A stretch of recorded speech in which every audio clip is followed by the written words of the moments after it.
মানুষকে বানানো হয়েছিল ভালোবাসার জন্য, আর টাকা পয়সাকে বানানো হয়েছিল ব্যবহারের জন্য।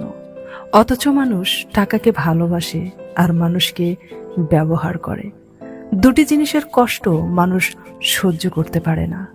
এক, চেনা মানুষের অচেনা রূপ। দুই, বন্ধুত্বের মাঝে স্বার্থপরতা।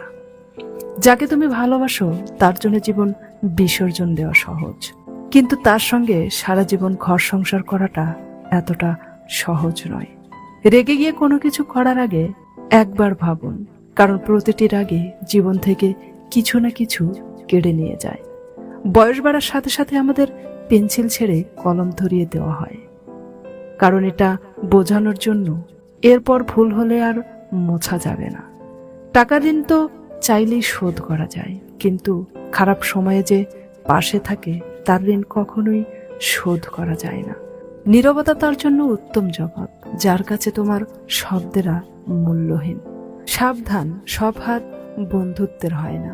কিছু হাতের আড়ালে কালসাপও লুকিয়ে থাকে, যাদের বিষাক্ত ছোবল তোমাকে শেষ করে দিতে পারে। টাকার পাহাড় বানিয়ে লাভ কি? আজরাইল তো ঘুষ খায় না। ভিক্ষুককে খালি হাতে ফিরিয়ে দিও না, কারণ এটা তোমার উপর আল্লাহর দয়া যে তিনি তার সৃষ্টিকে তোমার দুয়ারে পাঠিয়েছেন।